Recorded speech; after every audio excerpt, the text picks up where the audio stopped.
By 1944, Adolf Hitler was receiving daily medical injections from his personal physician, Theodor Morell. These were not occasional treatments. Surviving medical records show Hitler was injected multiple times per day, sometimes up to 8 or 9 times within 24 hours. Morell kept detailed logs of every substance, every dose, and every reaction, and those notebooks survived the war intact. They give historians and physicians one of the most complete pictures ever assembled of what was actually running through a world leader's bloodstream during a global war. To understand what these drugs did to Hitler, it helps to look at each one individually, because they were not interchangeable. Each substance acted on his body in a different way, and together they produced a chemical cycle that shaped his daily functioning for years. The first and most significant substance was Pervitin, a methamphetamine-based stimulant. Pervitin worked by flooding the brain with dopamine and norepinephrine, chemicals responsible for alertness, motivation, and confidence. Within minutes of an injection, Hitler would have experienced a sharp increase in energy, a reduction in his sense of fatigue, and heightened focus. This is why Pervitin became his go-to treatment before long military briefings or important speeches. It masked exhaustion rather than curing it, allowing him to push through 16-hour days despite getting little real sleep. The problem with methamphetamine is that its effects don't last indefinitely, and the body doesn't get a free pass on the energy it borrows. As the drug wore off, users experience what's commonly called a crash, irritability, mental fog, and a sudden drop in mood. Repeated use over months and years also produces tolerance, meaning the same dose stops working as well, pushing the user toward higher amounts. Long-term methamphetamine use is additionally linked to paranoia, agitation, and impaired impulse control, all traits that multiple witnesses inside Hitler's inner circle described observing in him during the war's final years. The second major substance was Eucadol, a synthetic opioid roughly 10 times stronger than morphine, chemically similar to what is known today as oxycodone. Eucadol worked differently from Pervitin. Instead of stimulating the nervous system, it suppressed pain signals and triggered a powerful sense of euphoria and calm by binding to opioid receptors in the brain. For Hitler, this meant that any anxiety, tension, or physical discomfort he was feeling could be almost instantly replaced with a state of relaxed confidence. Some accounts describe Morell administering Eucadol specifically before high-pressure meetings, essentially chemically preparing Hitler to appear calm and in control in front of his generals. The risk with opioids like Eucadol is that the body builds tolerance extremely quickly, requiring larger doses to achieve the same effect, and withdrawal between doses can produce anxiety, irritability, and physical discomfort that mimics the very symptoms the drug was meant to treat. This creates a self-reinforcing cycle. The person feels worse without the drug than they did before ever taking it, which drives continued and escalating use. Medical historians who have reviewed Morell's dosage logs believe this cycle was fully active in Hitler by the early 1940s. Cocaine eye drops were another regular part of Hitler's treatment, primarily used to manage sinus problems and general fatigue. Cocaine works as a local anesthetic and vasoconstrictor, meaning it numbs tissue and narrows blood vessels. Applied to the eyes and sinus passages, it would have relieved congestion and produced a brief localized stimulant effect as it was absorbed into surrounding tissue.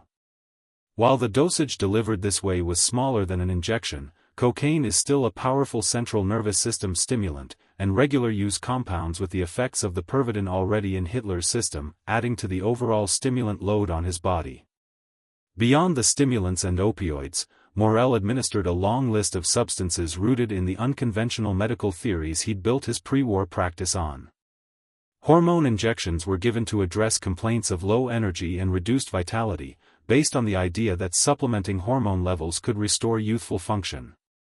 The theory relied on the assumption that fatigue in a middle-aged man was primarily a hormonal deficiency problem, an assumption mainstream endocrinology of the era already treated with skepticism, but one that fit neatly into Morell's broader practice of selling renewed vigor to tired, aging patients. Bull semen extracts and animal gland injections followed a similar logic, drawn from a school of thought in early 20th century alternative medicine that believed extracts from animal reproductive and endocrine tissue could transfer vitality and combat aging.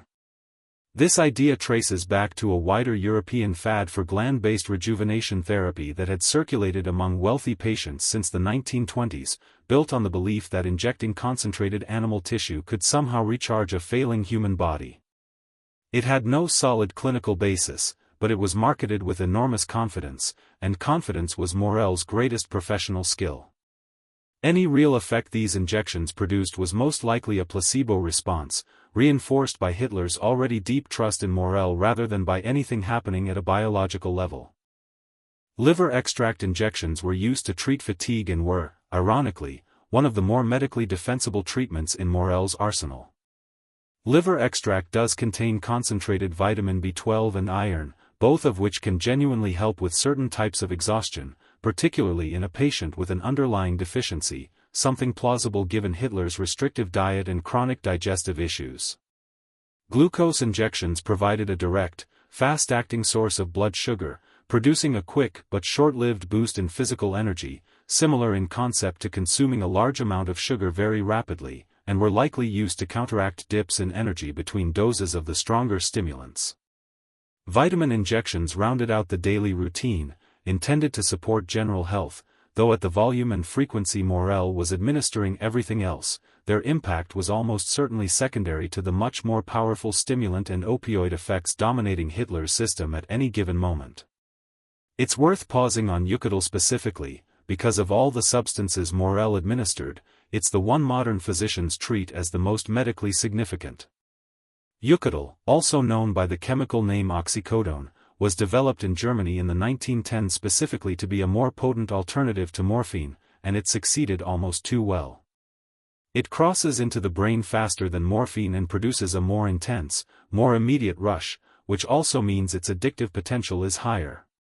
When Morel injected Hitler with Eucadol, often combined with a second drug to intensify or balance the effect, the result would have been a state of profound calm paired with reduced physical pain and a mild euphoric lift, something closer to what recreational opioid users describe as a warm, detached comfort.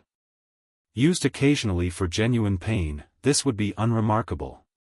Used daily, sometimes multiple times a day, for years, it produces the textbook pattern of opioid tolerance.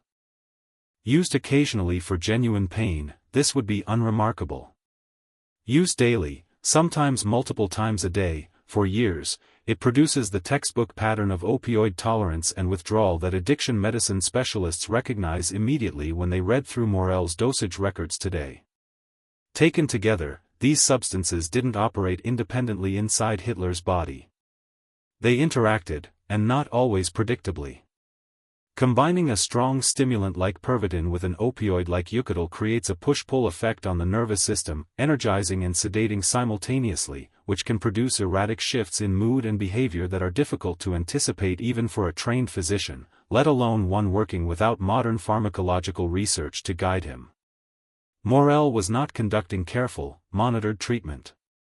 He was responding to whatever symptom Hitler reported that day, often on demand, without addressing tolerance, withdrawal, or drug interactions with anything approaching medical rigor. Physicians who have since reviewed the surviving logs describe the pattern as escalating and dangerous, with dosages of both Pervitin and Eucadol climbing steadily as the war progressed and Hitler's baseline tolerance increased. The physical effects of this regimen were visible to anyone around him. Hitler's hands trembled. His skin took on a gray, unhealthy tone. He complained regularly of stomach cramps, headaches, and exhaustion, symptoms that in some cases were plausibly caused or worsened by the very drugs meant to treat them. People who saw him after long absences were often struck by how much older he appeared compared to his actual age. The medical charts from this period describe, in effect, a body being chemically sustained rather than genuinely treated, propped up day after day by a rotating combination of stimulants, opioids, and unproven extracts. Multiple powerful figures in the Nazi regime wanted Morel removed, and the list starts with some of the most senior men in Hitler's government. Hermann Göring, designated as Hitler's successor, despised Morel. Göring had his own well-documented history of morphine addiction, and he reportedly recognized in Hitler the same patterns of dependency he understood personally. He referred to Morel privately as the Reich injection master, a mocking nickname that reflected both his contempt for the doctor and his awareness of exactly how many injections Hitler was receiving. Heinrich Himmler, head of the SS, also opposed Morell, though from a different angle. Himmler held strong, almost rigid personal views on nutrition and what he considered legitimate medicine, often favoring naturalistic and homeopathic approaches. He viewed Morell's treatments, particularly the animal extracts and hormone injections, as unscientific quackery dressed up in medical language. Himmler tried on multiple occasions to bring in his own preferred physicians to examine Hitler directly, hoping to expose Morell's methods and remove his influence from the inner circle. Martin Bormann, Hitler's private secretary, wanted Morell gone for more calculated, political reasons. Bormann understood that daily physical access to Hitler translated directly into influence and control over information reaching him. Morell, without holding any political title or military rank, had effectively become one of the most powerful people around Hitler purely through proximity and trust. Bormann viewed that kind of unregulated access as a threat to his own position and worked to undermine Morell whenever the opportunity arose. Other physicians within Hitler's circle went further than court gossip. Behind closed doors, some secretly reviewed Morell's prescriptions and treatment logs. What they found alarmed them: unregulated dosages that climbed without any apparent ceiling, dangerous combinations of stimulants and opioids given within hours of each other, and treatments based on animal extracts with no established clinical basis whatsoever. Among themselves, these doctors used three specific terms to describe Morell: fraud, quack, and charlatan. These weren't casual insults. They were the professional judgment of trained physicians looking at another doctor's actual practice and finding it reckless.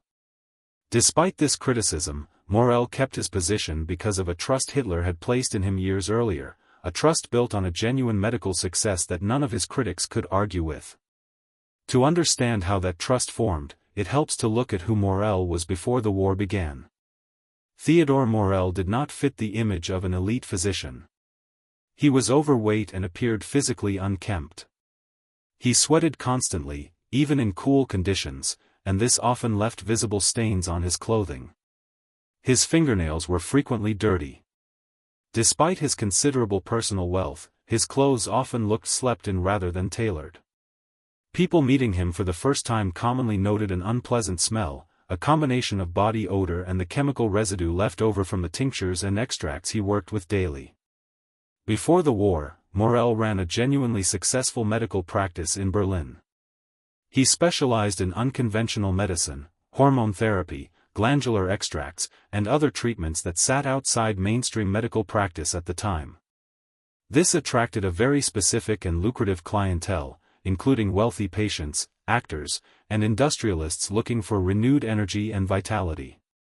His confident manner and his willingness to promise results made him popular with patients, even as it made him deeply unpopular with other doctors, who viewed his methods as unscientific and his practice as an embarrassment to the profession. Morell had trained as a conventional physician earlier in his career and had spent time working as a ship's doctor and later treating patients in Africa, experience that exposed him to tropical medicine and a wider range of treatments than most Berlin-based doctors of the period would have encountered. By the time he settled into private practice in the German capital, he had built a reputation less on rigorous science and more on results his patients could feel immediately, whether or not those results held up to scrutiny. He was, above all, a salesman as much as a physician, someone who understood that a patient who felt better today was unlikely to ask hard questions about the science behind why. It was through this practice that Morell first connected with Heinrich Hoffmann, Hitler's personal photographer and a longtime member of his inner circle. Hoffmann had been treated by Morell for a health issue and recommended him enthusiastically. That single introduction, made almost casually, ended up placing Morell directly in front of the most powerful man in Germany at a moment when Hitler happened to be suffering from the stomach problems no other doctor had been able to fix. When Morell entered Hitler's circle in the late 1930s, other doctors in the entourage disliked him almost immediately, both for his appearance and for his methods. That dislike had no real effect on his position, because Morell was about to solve a problem none of the other doctors had managed to fix. Hitler had suffered for years from severe stomach problems, including cramping and bloating that left him in real pain after meals. Morel had trained as a conventional physician earlier in his career and had spent time working as a ship's doctor and later treating patients in Africa, experience that exposed him to tropical medicine and a wider range of treatments than most Berlin-based doctors of the period would have encountered. By the time he settled into private practice in the German capital, he had built a reputation less on rigorous science and more on results his patients could feel immediately, whether or not those results held up to scrutiny. He was, above all, a salesman as much as a physician, someone who understood that a patient who felt better today was unlikely to ask hard questions about the science behind why. It was through this practice that Morel first connected with Heinrich Hoffmann, Hitler's personal photographer and a longtime member of his inner circle. Hoffmann had been treated by Morel for a health issue and recommended him enthusiastically. That single introduction, made almost casually, ended up placing Morel directly in front of the most powerful man in Germany at a moment when Hitler happened to be suffering from the stomach problems no other doctor had been able to fix. When Morel entered Hitler's circle in the late 1930s, other doctors in the entourage disliked him almost immediately, both for his appearance and for his methods. That dislike had no real effect on his position, because Morel was about to solve a problem none of the other doctors had managed to fix. Hitler had suffered for years from severe stomach problems, including cramping and bloating that left him in real pain after meals. Traditional doctors had tried the standard treatments of the era and gotten nowhere. Morel examined him and diagnosed a bacterial imbalance in Hitler's gut, then began treating him with bacterial cultures intended to restore what he called healthy intestinal flora, combined with his first rounds of vitamin and hormone injections. Hitler's stomach pain improved quickly. This single early result, after years of failed treatment from other physicians, was enough to secure Morel's position in Hitler's life permanently. From that point forward, Hitler trusted Morel almost without question, a level of trust that would never meaningfully be challenged again despite everything that followed. That early success opened the door to a much broader dependency. Once Hitler trusted Morel with his stomach, he extended that same trust to his energy levels, his sleep, his mood, and his nerves. Morel rarely, if ever, refused a request. Fatigue was treated with an injection of Pervitin. Insomnia was treated with a sedating combination that could include Eucadol. Anxiety before a difficult meeting was treated with whatever Morel judged would calm him fastest. Over time, this pattern built genuine physical dependency, all delivered under the framework of ongoing, legitimate-seeming medical care from a doctor Hitler had already decided he could trust. By the early 1940s, Hitler was requesting injections constantly, and Morel had become a permanent fixture at his side, traveling with him everywhere. This included every military headquarters, every bunker, and every major meeting held across occupied Europe. When Hitler relocated to the Wolf's Lair in East Prussia to direct operations on the Eastern Front, Morel relocated with him. When Hitler traveled to meet with military commanders in the field, Morel was part of the traveling staff, medical bag never far from reach. When Morel was not immediately available, Hitler reportedly became visibly anxious, asking after him and wanting to know exactly when the next treatment would happen. Historians point to this behavior as strong evidence that the relationship had moved well beyond an ordinary doctor-patient dynamic into a state of genuine physiological and psychological dependency, consistent with what would today be recognized as substance dependence. Morel traveled everywhere with an oversized medical bag containing dozens of vials, syringes, powders, and tinctures. Witnesses described watching him mix combinations of drugs on the spot, based on whatever symptoms Hitler reported at that particular moment. Many researchers who have studied the surviving records consider this pattern entirely consistent with addiction developing gradually over years, driven by the steady accumulation of powerful stimulants and opioids, administered without any independent medical oversight or accountability. The reason this system continued unchallenged for so long is straightforward. For the first time in years, Hitler experienced consistent, immediate relief from pain and fatigue. Stomach cramps eased under the bacterial treatments. Exhaustion lifted, at least temporarily, with each dose of Pervitin hitting his bloodstream. Anxiety before major decisions diminished sharply under the calming, euphoric effect of Eucadol.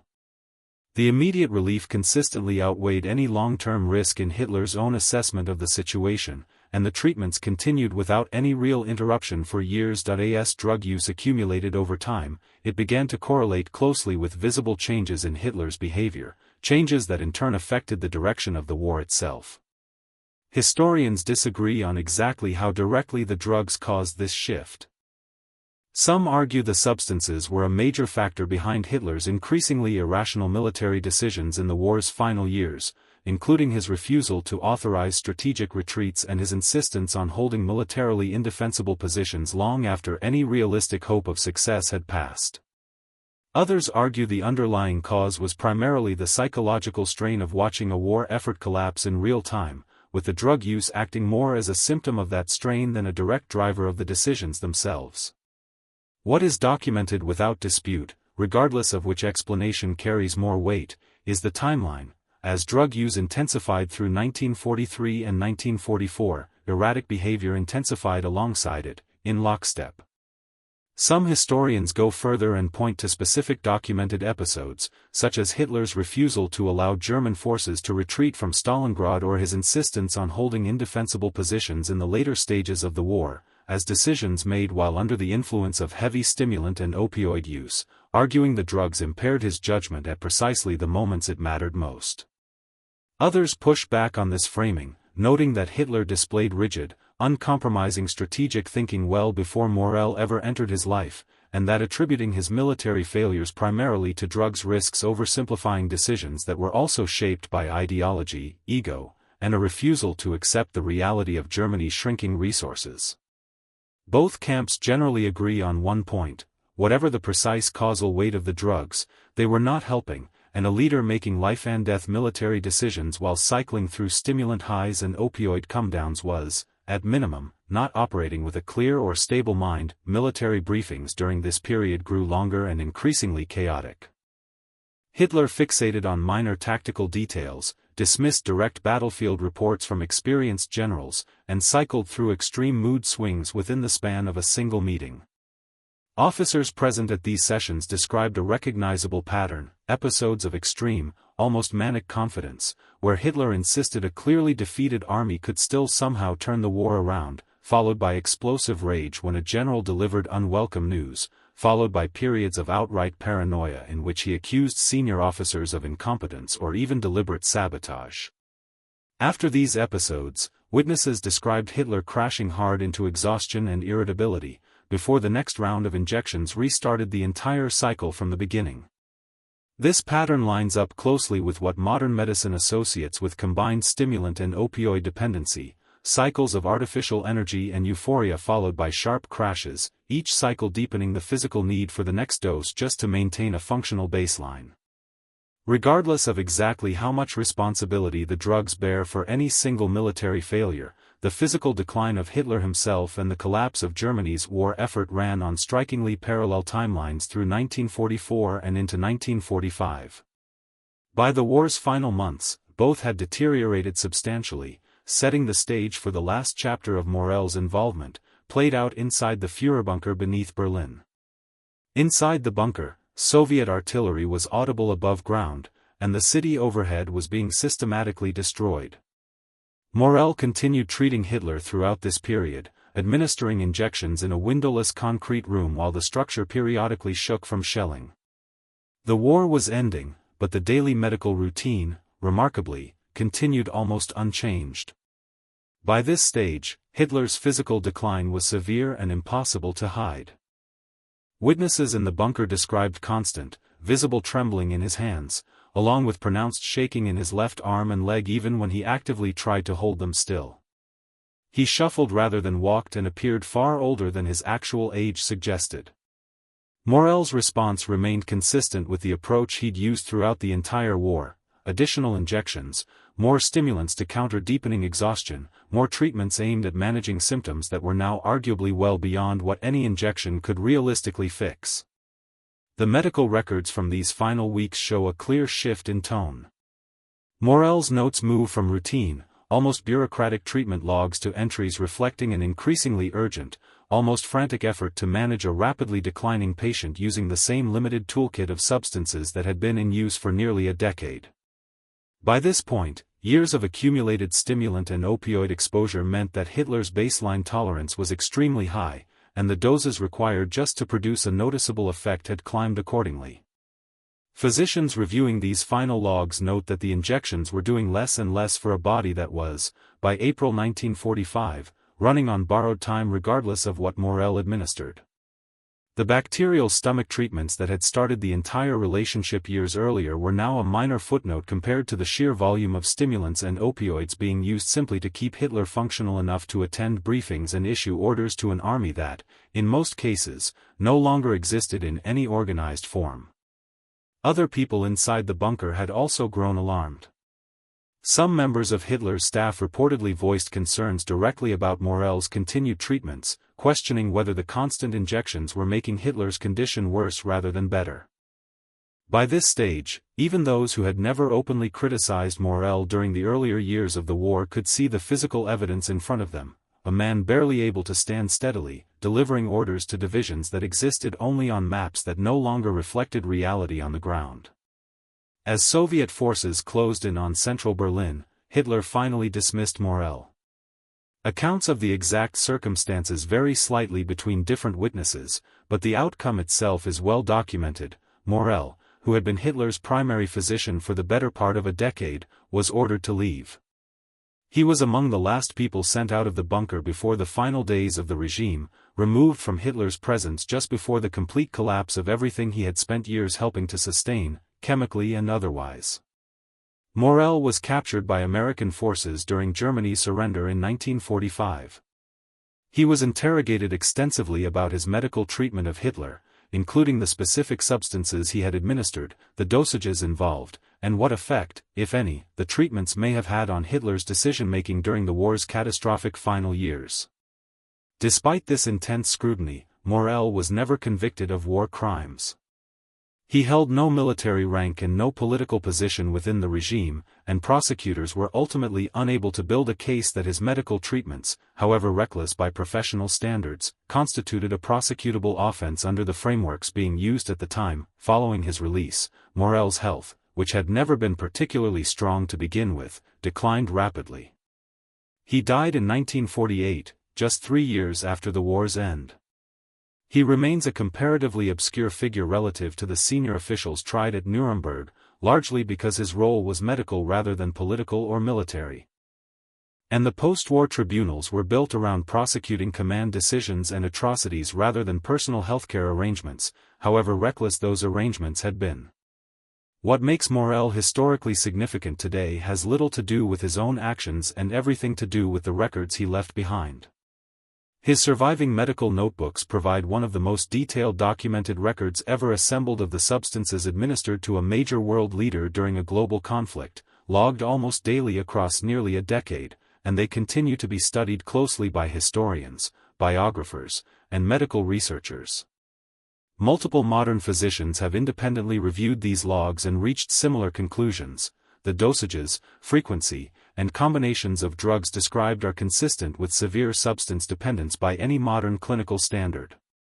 These notebooks offer a rare, unfiltered window into exactly what was running through Adolf Hitler's body while he made the decisions that shaped the final, catastrophic years of the Second World War, and they remain one of the strangest and most detailed medical case files connected to any world leader in modern history.